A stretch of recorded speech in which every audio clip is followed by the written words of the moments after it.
So this book is in some ways a sequel. I think you've called it a cousin or a stepchild or some relation of your first book that anybody who knows anything about Afghanistan has read, and which was a kind of breakout international hit. And your first book and this book, I think, place you at the center of a debate about observation, about storytelling, about the role of authors, and about the role of protagonists in really closely observing countries which are going through really fundamental transitions. And so I wonder if you could describe to the audience, having written a really widely acknowledged breakout international bestseller book 20 years ago, what made you go back? It was the shock when I saw on the news that Taliban had taken over the whole country, including the capital, 15th of August 2021. I was actually then working on a book about America that I was struggling with, and I was asked by several medias about, because I think the books of Kabul kind of gave me the image of being an Afghanistan expert, because it's had such, a broad impact on readers. But when they called me from different parts of the world, I realized I have no idea why the Taliban got all the way to Kabul. I have not followed for 20 years because I hadn't been back since I wrote that book. 20 years, I did other things, other wars and other extreme movements, but not Afghanistan.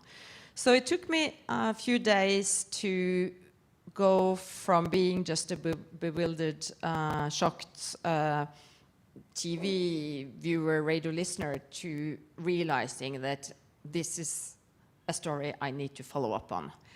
And I didn't need to go to Afghanistan right away, because you also had Afghanistan coming to Norway, to Britain, to other countries through the evacuees. Several plane loads of activists and politicians and diplomats, or people from, of course, special forces, people who had worked with Western organizations and were in danger because of the Taliban.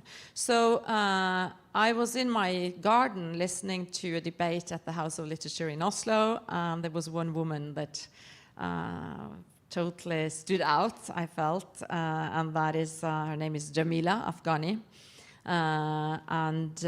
She is, she calls herself Islamic feminist. She's, first and foremost, she's an activist for education and participation of women, of disabled, like we all should participate in society.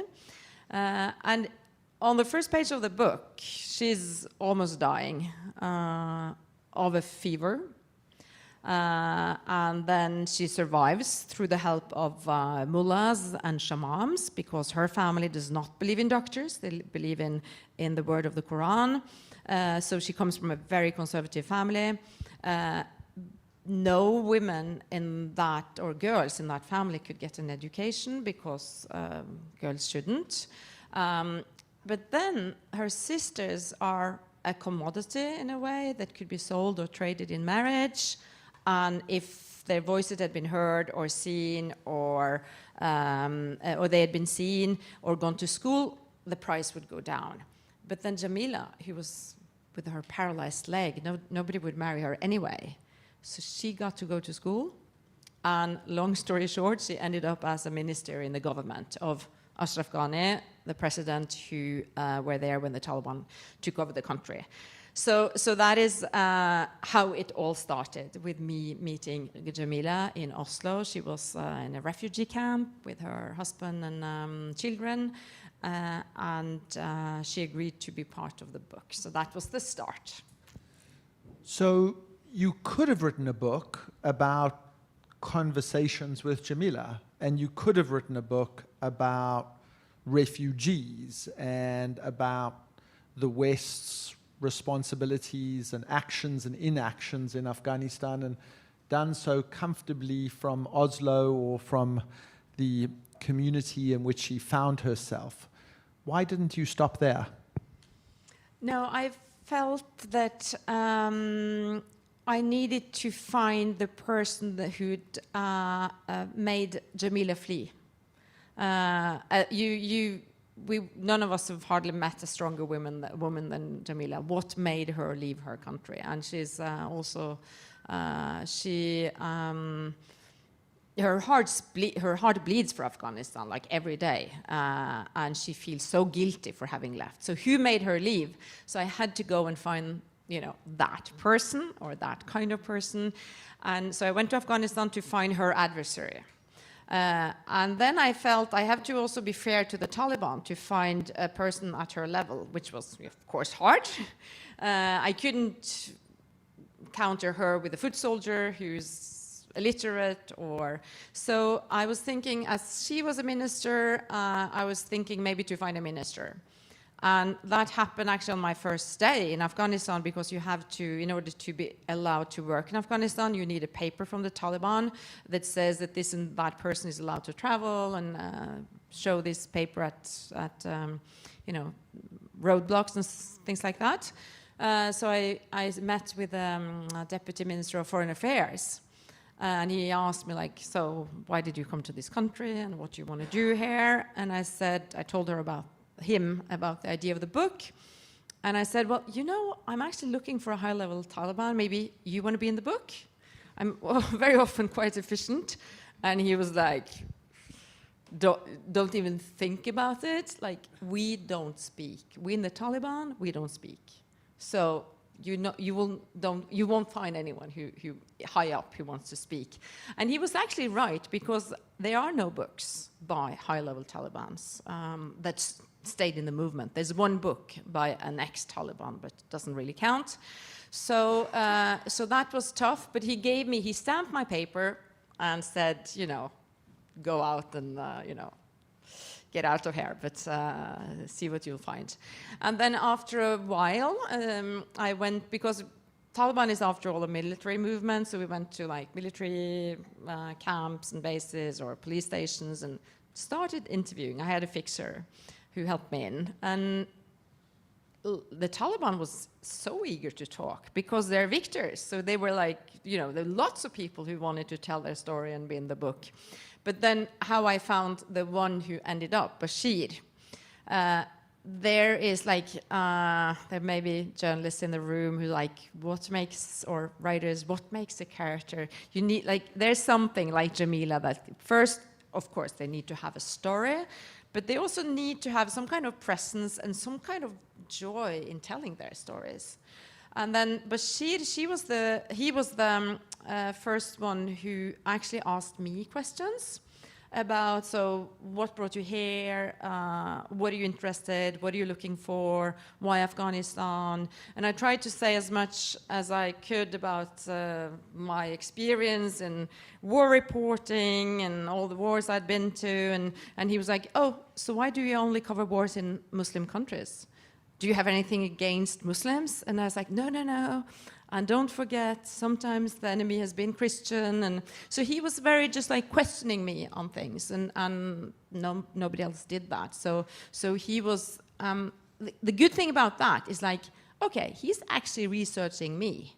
Do I want to be part of this book or not? So when he said yes, he had kind of had, I felt he was a stayer. You tell that story so easily, but it is worth just pointing out, in case it's not bleedingly obvious, that you traveled to Afghanistan seeking the leaders of a gender-oppressive state to discuss with a person who, almost in joking in your first encounter, says to you, had I encountered you earlier, I might have kidnapped you. Would have kidnapped. Because Bashir was a moneymaker for the Taliban, and the best money came from kidnapping. Because it's not, we are a treasure in ourselves, or used to be. So that was, he was kidnapping and killing his hostages if they didn't get the money. So he is an absolute bad guy, yes. Okay, so before we come to the third protagonist and discuss her a little bit, I want to pause on Bashir a little bit, because in fact, in the book, you speak to him and engage with him, but you spend an equal amount of time with wives and women who live in his home. But you said something that really struck me. You said about him, if we had known the Taliban better as individual people, is there a way that we could avoid them taking full power? And so part of your quest was not just to counterbalance Jamila, but also, I think, a sense of trying to understand these people not as tropes, but as individuals, really trying to get under their skin. And I think that's one of the hallmarks of this book. So my question to you is, having spent the amount of time that you did with him and having written the book that you did, what insights did you gain about this particular form of authoritarian or fascist or oppressive, choose your adjective, rule? What did you gain? How did you understand the architecture of Taliban power through your conversations with Bashir? Thank you for that very complex question. Maybe I have a simple answer. Maybe, I mean, there's so many answers to your question.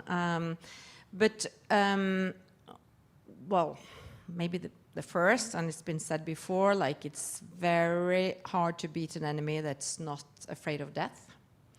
And it could sound like a cliche, but it's very true, because Taliban is also a very religious movement. And for us in the West, who are not very religious, many of us, to understand that the concept of paradise is very concrete. It's a place you go to and you travel to, or you're sent to, or you're chosen to arrive in, and it's the best place in paradise. The more you suffer, the more rewards. The more you fight, the more infidels you kill, the better position in paradise. And it's like they know, like the conversation I had both with the Taliban and with the wives, of what kind of life they will have in paradise, where exactly, at what level they will be.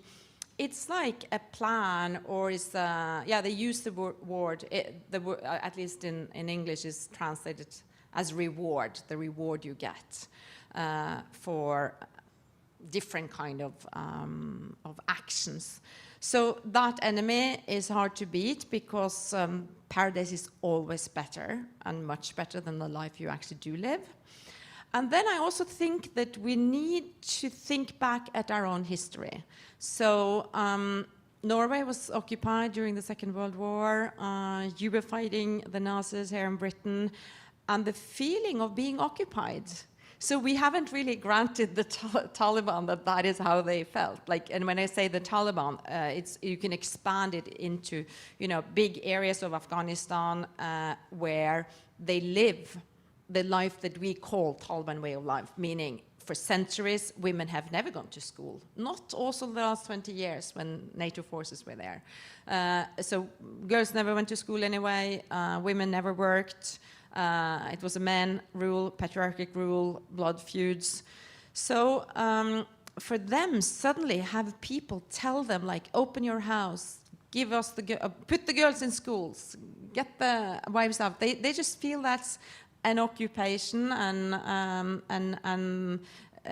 mean, yes, it was an Afghan government, but it was backed by the West. So that is also something. I mean, the nationalist, or that patriotic feeling of fighting for your own. I think one of the failures in the West was that we didn't really see how deep-rooted the resistance was. That it was actually probably unwinnable. So the mistakes some of the mistakes done was that exactly that we thought in 2001, after Taliban was bombed out of Kabul and later bombed out of Kandahar, seeking refuge in Pakistan, to think that we'd won, or that the Western-backed forces had won. So then, to kind of probe on that a little bit, if that's the way the particular version of the Taliban saw both the world, saw their oppression and saw the way that they both ruled, but also the cost benefits of giving up on a utopic vision. If you contrast that for a moment with the apartheid leaders who I knew well through my prior life, these were deeply pragmatic people, very racist, but when you applied enough pressure and offered an alternative, they could be quite pragmatic. They could negotiate their way out of power because they saw a set of better alternatives. In your telling, if your view is absolutist in these terms, then it's going to, A, be difficult to negotiate them out of power, but it's also going to be hard to accommodate them other than through military conquest and through reoccupation. So does this present a dilemma? Because one of the things that we're going to talk about tonight is what's the role of outsiders, and how do you change a society who a powerful group of leaders are really incapable, according to this theory, of embracing change? How do you go about negotiating with people for whom there's martyrdom and 72 virgins awaiting you, if that's the way you think about cost benefit? Well, that's a very interesting thought, and it's also very on spot, because we never tried negotiating with the Taliban, because they are the most pragmatic people. That is the Afghan way of fighting a war. There's this saying that, you can never, that their trust can be, you can never own them, but you can rent them. Like, you can never convince them, but you can convince them for the time being. So what happened when the West, or America, then, bombed themselves to victory after, took only a few weeks to gain control over Afghanistan.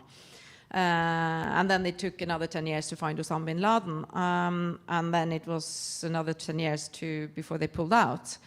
But in 2001, when there was a big meeting in Bonn in Germany that was going to,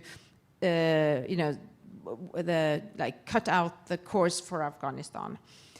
And they were old communists and old mujahideen and people who were intellectual, different kind, but there was none from the Taliban side or the Islamic side. So there are lots of Taliban who, even the grandfather Haqqani, who proved to be the worst terror leader later, who tried to, where's the place for me? What can I do? How can I? Because they want power. At the time, they had to negotiate to power, and we, when I say we, I mean NATO or the West, we didn't want to listen. So they were never invited to the table, and for them, the only way to gain power, which was their goal, was militarily. So that is one of the tragic ways, because now, of course, in hindsight, it's easy to say that everything was a failure, because it was a failure. Now, Taliban is 100% back. But could we, and I don't know if, but could they have been 20%, 30%? Could some of their more pragmatic people been in the government? At least there's lots of tales of local leaders who were had negotiated with their villages, the village elders, that they would stand back behind the new government, like former Taliban. They will support the then Karzai government, and the next day, because someone reported on them, they are just hoarded up, put in prison, tortured and humiliated, because someone more trusted by us reported on them. So the West took part in this, how to say, it was a power game, you could report on your enemy. So that is also a problem. We didn't, the Americans who run those parts of the country, they had to just pick someone to cooperate with. And those they cooperated with were the good guys. Those the good guys said were bad guys were the bad guys. So there were so many opportunities lost and so much resistance made because people who were actually wanting to support were just like, you're sent to Guantanamo. You have like simple farmers who were sent to Guantanamo, and then those who cooperated with the Americans got their land, for instance. So it was a total lack of not knowing which country we're in, and of course then not being able to find a good way. So there was an arrogance there in believing that we could impose a new system on Afghanistan. So the nature and the way the post 9/11 overthrow of the Taliban occurred meant, the misdiagnosis of the Taliban being responsible for 9/11 then structured the nature of a post-overthrow accommodation. It would have been very difficult, having deluded oneself into saying that the Taliban were responsible for 9/11, then to place them in the heart of a government. But in your telling that, some small accommodation may have been in the best interest of Afghanistan in some telling, which brings me to, I think, a bigger dilemma from the perspective of the West and from a human rights perspective, which is the Taliban's treatment of women and what it would have meant to pragmatically accommodate them and what that would have meant for women and women's rights. And one of the things that really struck me in this book, particularly through your dialogue with Bashir's wives and with the women in his household, was this really remarkable quote that you say in your book, in which you say, "With regard to Bashir's wives, I found in them no hint of a wish for a more independent life. The will of the girls is bent so early and gradually that resistance softens step by step." And so I wonder if you would just talk us through a little bit what it was like to arrive as a Norwegian woman whose books have really been about the role of women in Afghanistan, and to settle into the house of a Taliban leader and to watch the women in that house accommodate that power and seem to subjugate themselves, and the dilemmas that causes as an outsider and as an author. Absolutely. Just one end on the last question, and I remember this one, is also like, I don't say that it would have been easy to include the Taliban in 2001, but it was never tried. Of course. And what happened in 2020, there is an agreement between Trump and the Taliban. The Afghan government is not part of it, and Taliban gets it all. And 20 years of billions of, that was my point. Like, there were so many things we didn't try until we just like, okay, we're just giving up. You give it up, get it all, which is definitely not fair to these women that we're coming over to speak about now. But of course, the Taliban wives, that is a special kind of species that I find hard to understand. You can understand very well the men, because they got it all. They have their power, they have their freedom, they have their jeeps, they have their brotherhood, their trips. It's like a fairy tale to be a Taliban in some sense. And the women are totally secluded in their house. And then, so Bashir's wife, and that's one of the first things when I met him, because I wanted to meet the private Taliban, I asked very early on, if I could see his wives, and then he was like, yes, I'll ask them. And one after the other, because there are several ones, they said they agreed to meet me. The toughest first, and then the second toughest, and then the third one. The third one was just engaged, but so he got 3 wives through towards the end of my stay. And actually, just fun fact, the 4th wife is the job of the 2nd wife to find. Or she took that job on herself, because she said, I'm the one who's going to spend time with her anyway. I'd rather find someone I like.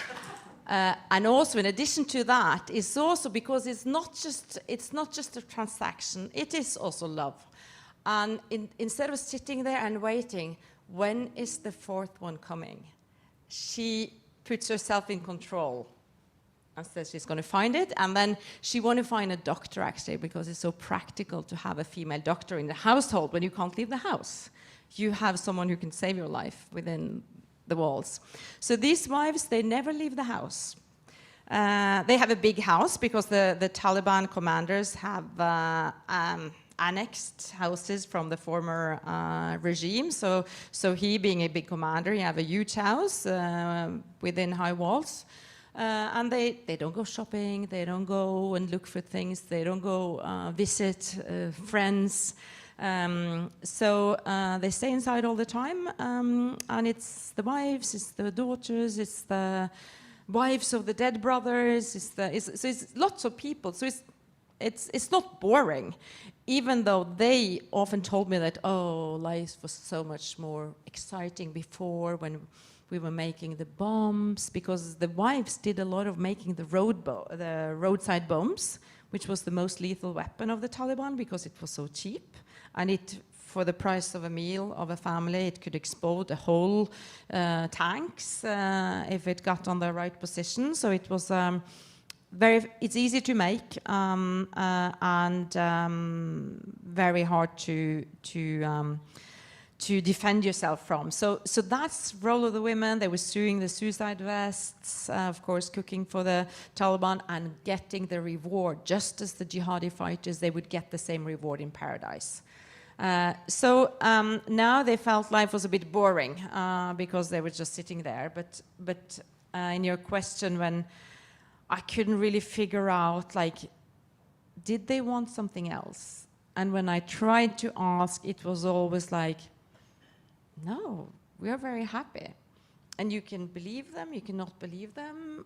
I don't know if I'm right, but I somehow, if you've never been exposed to anything but that role of a woman to fulfill the duty as a wife, like the first wife was engaged to Bashir when she was 1 year old. They didn't get married right away, but she knew all her life what was her faith.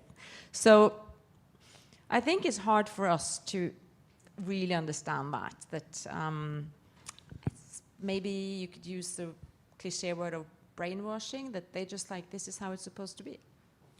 So your book, documents these struggles, right? So you have Jamila and you have Ariana, who we haven't spoken about yet. Jamila is clear on where she stands on women's rights and fiercely struggles for them. Ariana, an A-grade law student in her final year, has her aspirations snuffed out. Her sister, an 11-year-old, is removed from school. Subsequent generations removed from school at 8, I believe. So you have this sort of interruption in the advancement of women's rights and the struggle for women's rights. So why did you choose Ariana, and what role does she play in your book? Well, I met Ariana far into the project, and she also comes to life literally far into the project because she's born in 2001. Bashir is born in 87, so towards the end of the Soviet war. Jamila is born in 76. So I got, like, if not 3 generations, then 3 decades. When I met her first, she was just she's very pale, very shivering, very nervous. And she was by coincidence, at Jamila's office to get some aid, some charity aid to her aunt. And then I realized she's like fluent English speaker, and she invites me to her house. And I feel like, I don't really have the time because I'm, with Bashir, doing my book. But then I felt, I can't decline a Friday lunch invitation from a young girl. And then I went to her house, speaking to her, and very quickly I realized that this is who everything is about. This is the one everyone's fighting over, the right to have a future, the right to build your own future. And in her case, the only thing that makes me happy is to study. She's, you know, we'd love to have that kind of students, I'm sure, on all universities, but she's like such a devout student, but also very ambitious. And the Afghan school system is quite, it's very different from my native Norwegian school system, which is like to include everyone. It's very much like, it's a winner takes all, maybe more like American style. You put on the results of everyone on the wall, and she was like always top of the class. Later in university, there's also these competitions where you can win things and you can win grants. And so she was one of those who people knew who were at university because she was so bright. And then comes the Taliban and just pulls the rug from her feet, and there she feels there's no future. She doesn't see a reason to live, actually, like without studying. So I felt that she was just this very, you know, very shivering personhood, or the shivering future of Afghanistan. And so that's why I told her story. And what happened to all these girls? What do you think happened to all these girls who, because freedom is also something, it's not only based on your family, because your family is also looking at what's allowed or not. When in the last 20 years, young girls could go to school and university, the parents would let them. Suddenly the Taliban comes, and the parents are not Taliban, but as Ariana says, they're Talibanized. They see, oh, you should get married. It's not safe for you to be unmarried. So that is what happened to those hundreds of thousands of her sisters, like they've been forced into marriage. And for Ariana, that was the last thing on earth she wanted. So we spoke a little earlier about Afghanistan being exhibit A for what outsiders should not do to a country. And I'm interested in how you think about what we should be doing to support women's rights and gender equality in Afghanistan, given the fact that we have trillions of dollars wasted in a conquest that left the Taliban arguably more powerful than they were prior to the invasion, women's rights further back, more entrenched, and arguably more difficult to overthrow them a second time than the first time. So who is coming to women in Afghanistan's rescue? And how should that be done? And should we even be talking about it from the perspective of outsiders, given our rather disgraceful track record as outsiders in relation to the country? And as you say, it's probably difficult to overthrow the Taliban. There is no will to overthrow the Taliban from nowhere. So they will not be overthrown. There is, I mean, we tried for 20 years. We're not going to restart that now. And they have no opposition. Like there was some resistance in the north for a while. There is ISIS-K in the country, but again, it's like the Taliban is so solidly in power. So the only hope is actually within the Taliban. Because you do have, and I will come to our responsibility too, but the structure of the Taliban is like you have the leader, Haibatullah Akhundzada, and he's kind of the hand of God. His powers are almost like God-given. Hard to explain, but it's like, so he cannot be opposed. And when it came to this last ban on the schoolgirls that came, very unexpected, the Minister of Education were planning the opening of schools for all children in Afghanistan. And then after midnight came the final decision from Haibatullah, the emir, that it's not opening for girls. So it's like even in the government in Kabul, they didn't know this. So, and even I mentioned, the main terror leader, Haqqani, who's now the interior minister. he supports girls' education. The education minister, obviously, the foreign minister, the defense minister, who is the son of the late Taliban leader before, the one who's there now. So it's like you had actually 3/4 of the government, and some said it publicly, but mostly it's like, you know, they say it within the government. They support the girls' education, but they can't oppose the main leader, who's surrounded by his council of advisors. So the hope is, of course, that he dies and someone else, and it will never be perfect. But when you look into the eyes of, it's not 8, it's 12. They can go to school to 12. Of a girl who's gone up to 12 years old, and she can't go any longer. That emptiness is like unimaginable, because in our society, children, they have too much of everything. If they don't go to school, they can go to, you know, then they have horse riding, they have something else, they have their dance. But if you take the school away from an Afghan girl, there's nothing left, and maybe she will not even be able to go out of her house, because the reason she could go out was that she was going to school, and that was approved of, and going back, and maybe that was her time outside. What we can do, there are many things we can do. Myself, I built the girls' school in Afghanistan from, you know, parts of the preface of the book. And I support other educational projects, mainly through the Norwegian Afghanistan Committee. So you have many organizations have left. But the Swedes are there, the Swedish Afghanistan Committee, which is almost a ministry in itself because it's so huge, and was almost closed down by the Taliban because of the caricatures or the burning of the Quran in Sweden. So it's things they do, I mean, and it's interesting also locally. There are lots of local Taliban leaders who let the girls' schools be open still, if we don't talk about it. So don't write about it. Journalists can't report on it, but it does happen in many districts. And Taliban, that's one difference today and in the 90s, is that they close their eyes more to things. It's also now that one thing that made Ariana want to live again was that she started her little school in the basement with her mother, who also lost her job. She was a headmaster and a teacher. So they are teaching the young girls in the neighborhood. In the 90s, they would have been, you know, beaten. Taliban would have come with their sticks and beaten them.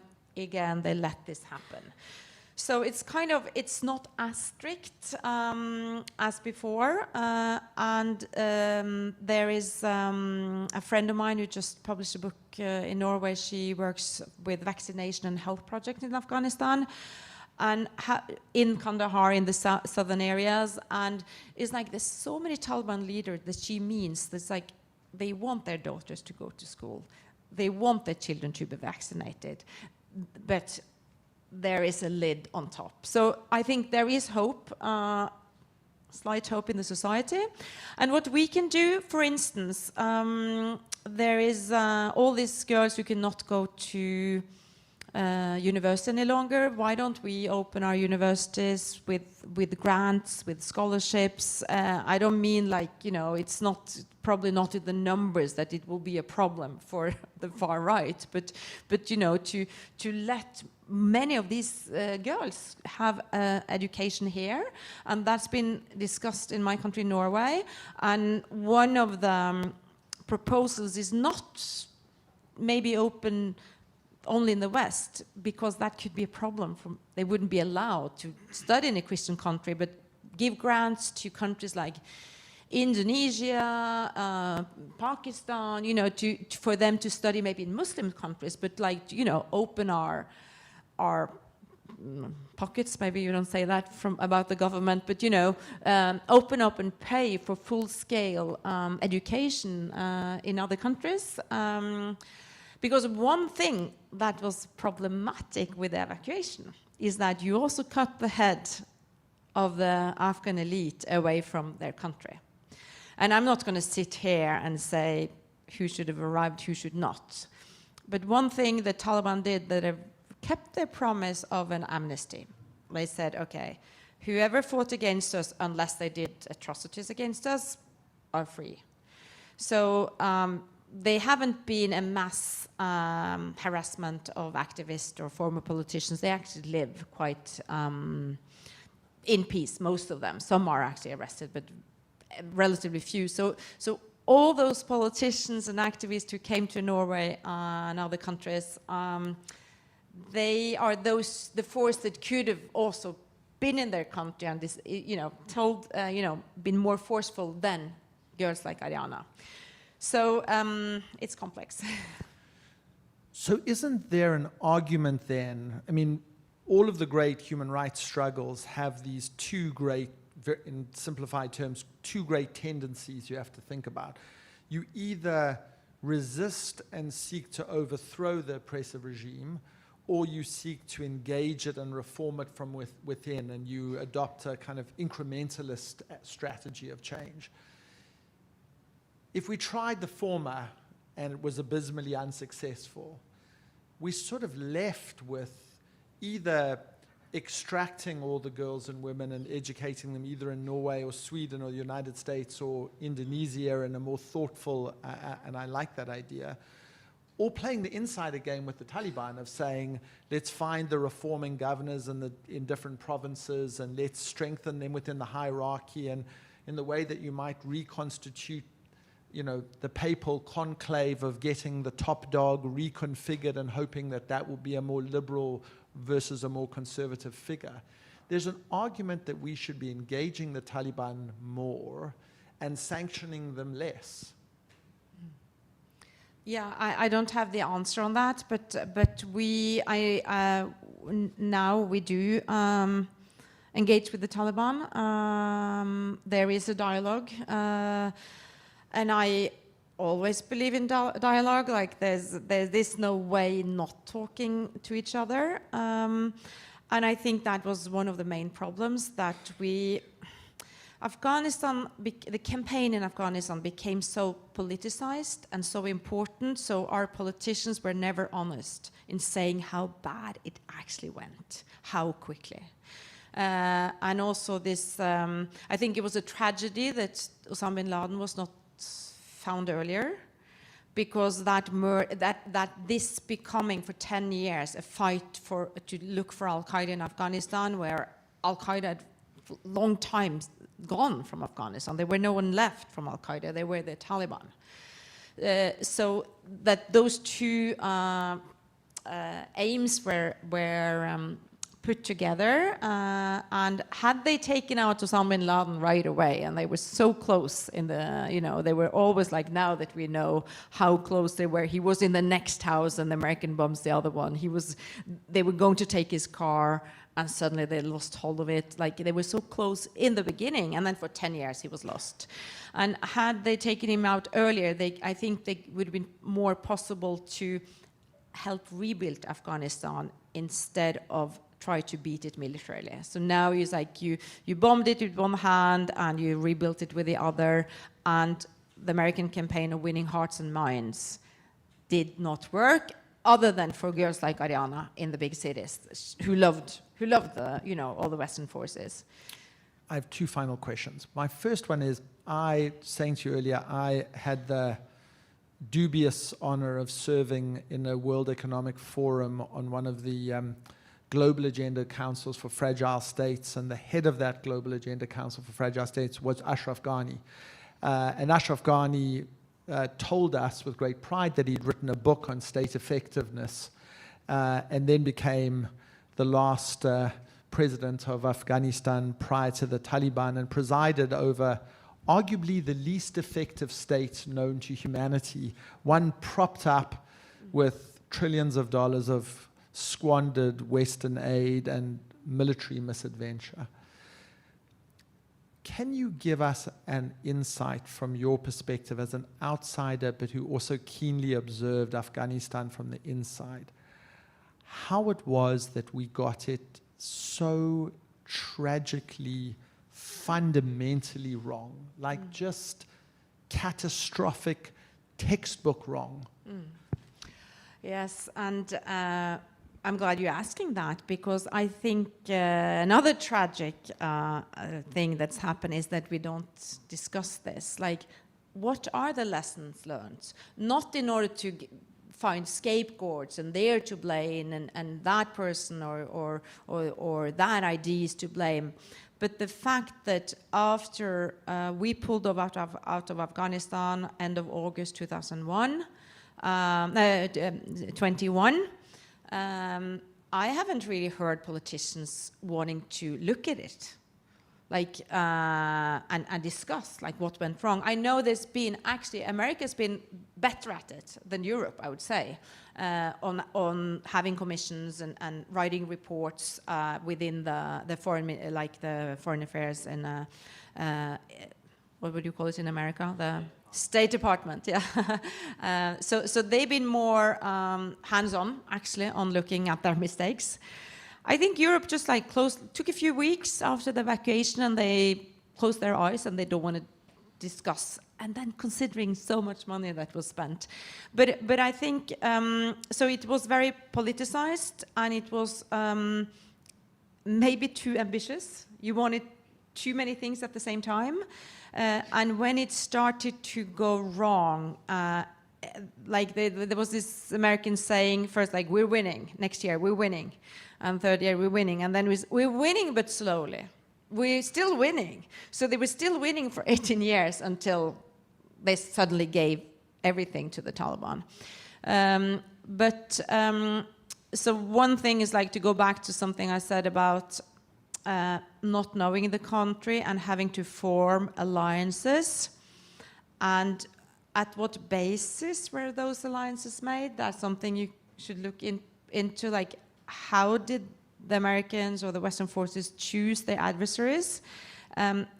Because they were so intent on catching Osama bin Laden or beat Al-Qaeda or beat the Taliban, they like didn't care that the person they actually cooperated with, their main guy, was like the worst narco trader in the area or the worst, abuser in the area.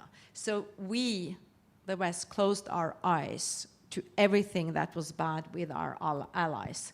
And that was also like totally messing up the value system in Afghanistan, and also that you mentioned the money pouring in.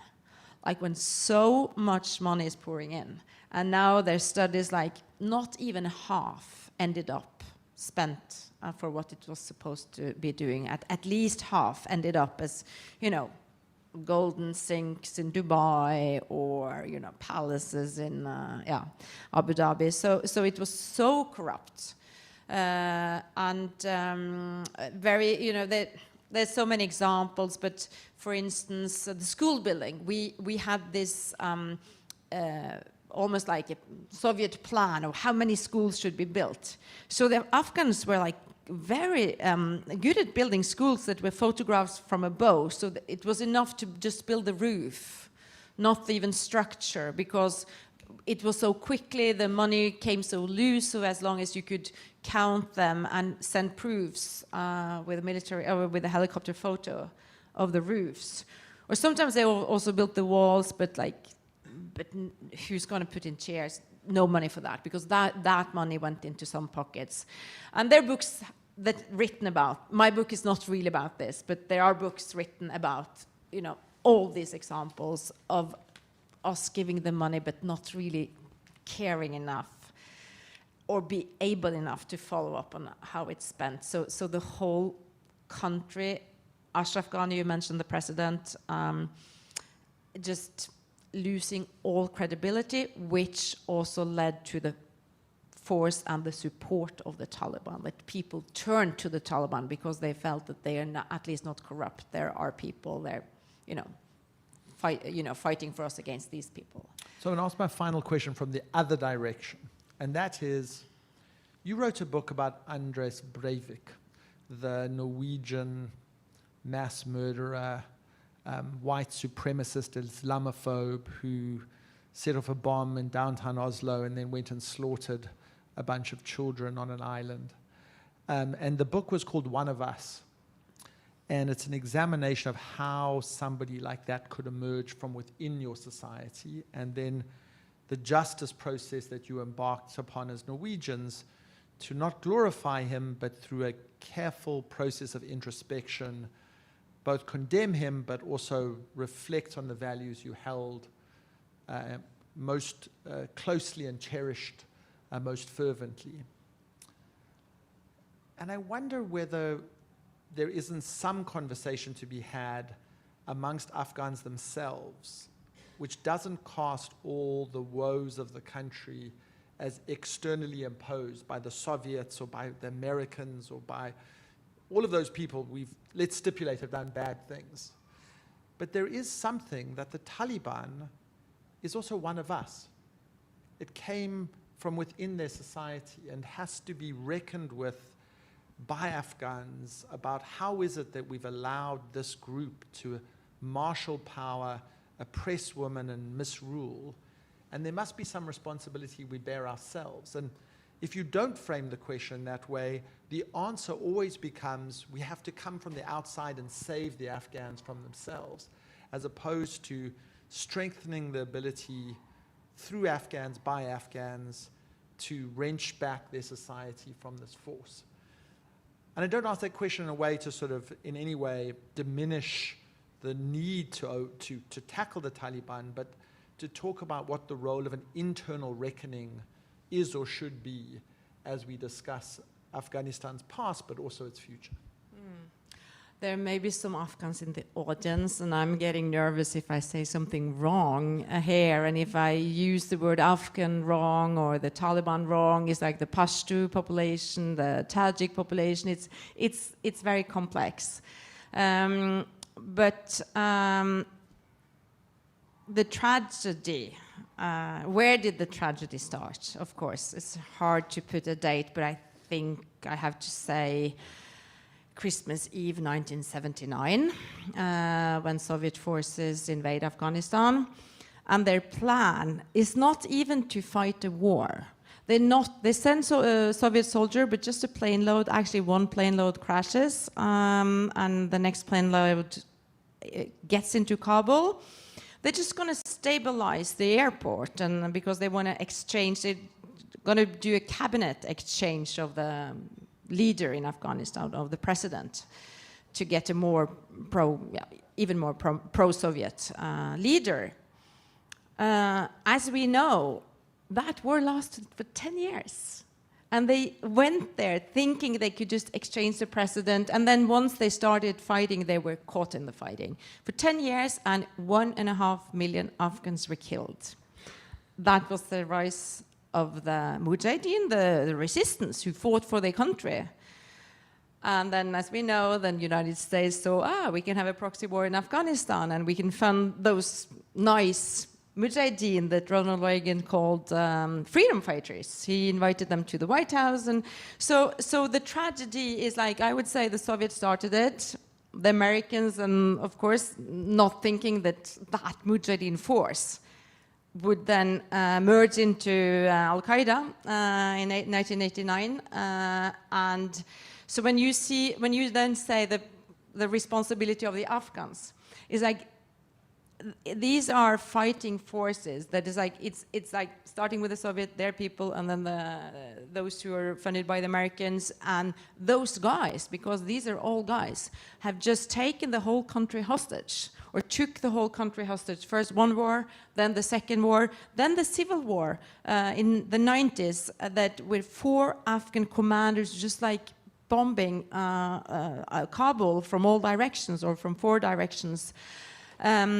Caring for power and not the people. And then that's also the birth of the Taliban. A religious movement finally will get peace, but then you also get suppression.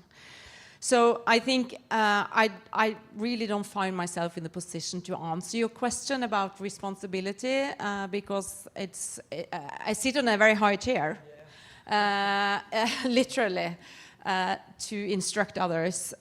So I feel I think I have to stick to my role as an observer and a listener and a storyteller of the stories that I do hear.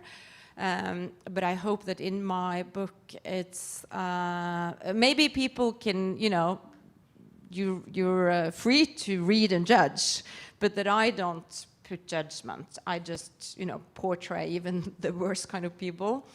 you mentioned Anders Behring Breivik, so when people, you know, it's like, in order to beat fascism, we also need to understand the fascists. So in order to, had we known the Taliban better from the start, I don't know, but maybe we could have avoided that they now sit with all the power.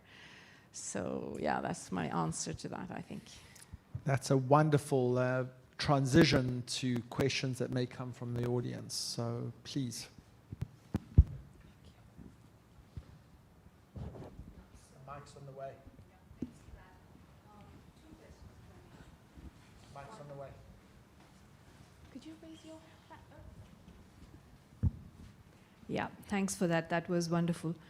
Two questions, if I may. One is, we've not discussed remote education. Is that even possible for the girls? And the second question is, after decades, Saudi Arabia is finally changing and giving more rights to women.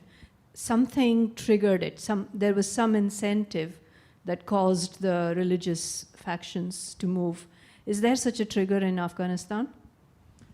Yeah, thank you. You were thinking remote education, like digital education, right? Yes, absolutely. I think that's something we should absolutely invest in or help, because when I said that we're back, or sometimes I said like we're back at zero with the Taliban, but of course the world, and including Afghanistan, is not back to zero digital and like in technology. And they're like, when I communicate with Ariana, it's on WhatsApp.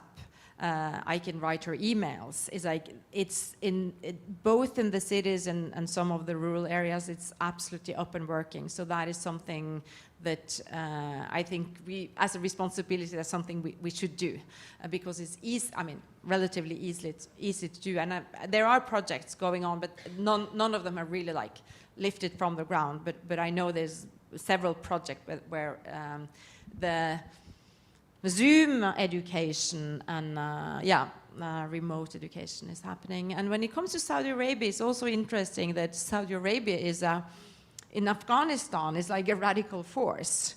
And that when I talk about the split within the Taliban, when it comes to several issues, but then we talk about women, those who are in favor of girls' education is not necessarily because they would send their own girls to school, maybe not, but they want to be part of the international community. They want to go to Dubai, they want to visit Saudi Arabia. And when Saudi Arabia, so that is one thing. Another thing that we, as that Western governments should put pressure on their Muslim adversaries or colleagues or partners, because the Taliban do not listen to us. For them, or like this Habatullah, the emir I told you about, he's not listening to what we say. He's like on the opposite. But he would listen to what Saudi Arabia says. So the pressure from Muslim countries when it comes to, because it's the only country in the world that has as politics not to educate their girls. And Muslims in the room will know that education is not a Western invention. It's in Muslim countries, girls' education is, for most countries, it's at least is equal on paper. What families do, that's different, but it's equal on paper. So pressure from countries like Saudi Arabia in the Afghan context is actually very important. Or Pakistan, or neighboring countries. Thank you very much for your inspiring storytelling. My question, I want to return to the question of engagement, because it's not really a question of engagement, it's a question of legitimacy or legitimization. There's about $3.5 billion worth of funds in Switzerland at the moment, which could be utilized for various different things. But I think that the West has not moved on from its, neoliberal interventionism or neoconservative state building. And so I think China's the only country that has a full-fledged embassy operating. 17 nations have chargé d'affaires. Do you think that the West should be dropping a little bit more? And it's not because I don't want to. I'm thinking longer term, gradually what you said about reform. It's values-based approach and more of a transactionality in its foreign policy with Afghanistan. What was the question? should the West be dropping its values-based approach and should be being more transactional in its... Well, like Russia, China, Iran, towards transactions. Yeah, I think, I mean, I'm not a politician, luckily, but I think the value-based transactions have not really worked. So I'm a pragmatist. So I think that when we do things for ourselves, whether it's sanctions or boycotts, it's not a big use. If it's really leading to something, it is. But whether it's, I mean, it's also probably, so are you talking about the frozen funds in Switzerland? Yes. Yeah, the 3.5 billion Yeah. the US is trying to get through, I think, Yeah. It's also hard to just give it to the Taliban because they will spend it on themselves. So it's the most difficult question when it comes to what to do with the frozen funds. I think Biden had the worst suggestion. He said, because there's also billions in the US frozen down, which because it's the Afghan government who sent their money for stability to US banks. So he just said, we take that money, half goes to the victim of 9/11 in the US, and half stays there. So and then you had Afghans saying, well, that's our money. It's not the Taliban's money, but at least it's not Joe Biden's money to give to the 9/11 families who who maybe had their compensations. But anyway, that's why we need the dialogue. There is a dialogue going with the Taliban. You can't just give them the money, but it's the Afghan people's money, so give it back on conditions. Because there's no reason it should be frozen down, because there is no movement in the Taliban. They're there to stay for at least the next decade or 2 or 3, I think. That's sort of a bit of a downer on the conversation for the most proto-optimistic person in the room. And this is not me thinking this; it's scholars. I mean, you know, when I read others, there was one scholar that said, we asked, like, what do you think? Where is Afghanistan in 20 years? And he was like, best of cases, it's like Iran. If that puts you in a better mood, I don't know. But he's like, and the other scholars on stage had the same kind of, you know, there is no resistance to the Taliban.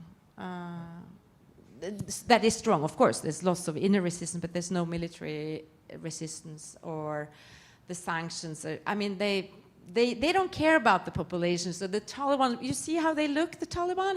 Have you seen a thin Taliban? Or like when you see their meals, they're sitting, they don't care about the starving population. It's like sanctions. Well, before you came on, we discussed that Melinda Gates today announced a $1 billion fund that she set up as part of Leaving the Gates Foundation, focusing on the rights of women.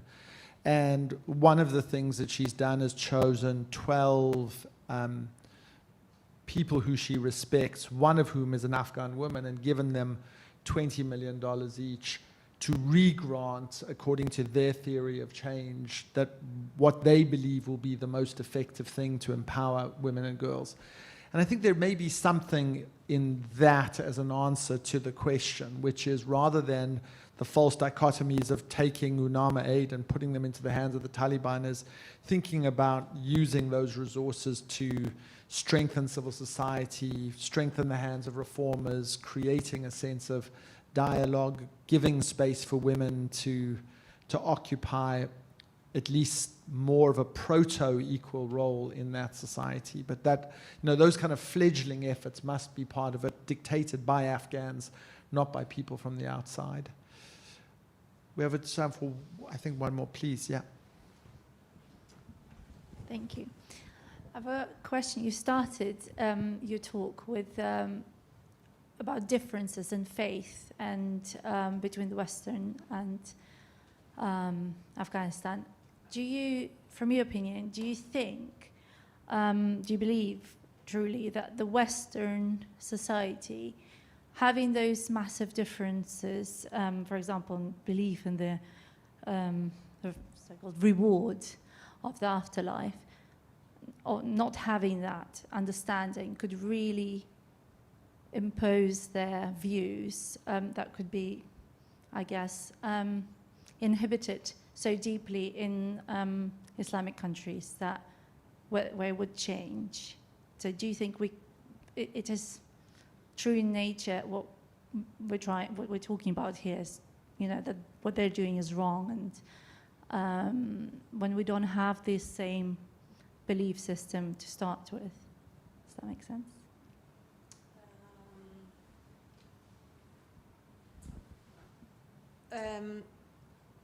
You want to concretize? Yeah, I mean, I guess one of the ways you could is a way to formulate that would be to say, if you have, how do you engage with people whose value systems are completely paradigmatically different from yours, and when the two value systems don't intersect, how do you encourage change from within that value system, or what do you do to change that value system? Yeah, it's probably, well, one of the cores of the dilemma, but find common grounds. Like, you believe in paradise, you don't, maybe you do. It's like, yeah, but what can we meet on?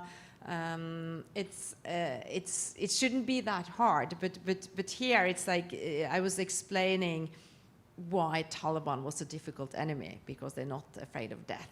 So I think it was in that context, but we can't just help or engage with people we agree with. I mean, that is isn't that the world becoming more and more, you can't even discuss with people you disagree with, you can't quarrel any longer, and you know, instead of discussing, we put each other in groups and cancel each other. Yeah, it's I don't think we need to have a common value system. What a terrible concept. Also, like, we just have to realize that the world have different value systems and agree on those things that we can't cooperate on. The one thing we do cooperate with Afghans, or the Taliban cooperate with us, is healthcare, actually. They seem to be caring, about healthcare, hospitals, even the vaccination that I mentioned in the south, even that's been a taboo for many years, suddenly, because they've been thinking that it's some kind of a poison that they give the children, or some Western values, or it's filled with blood from pigs, things like that. But engage in what we can cooperate on, and not look at and not solve the most difficult, most inner subjects first. In the last part of your book, you say that your style of engaging with your subjects is to adopt the approach of a sports commentator, which is to say, what is going through your mind at the time you did it?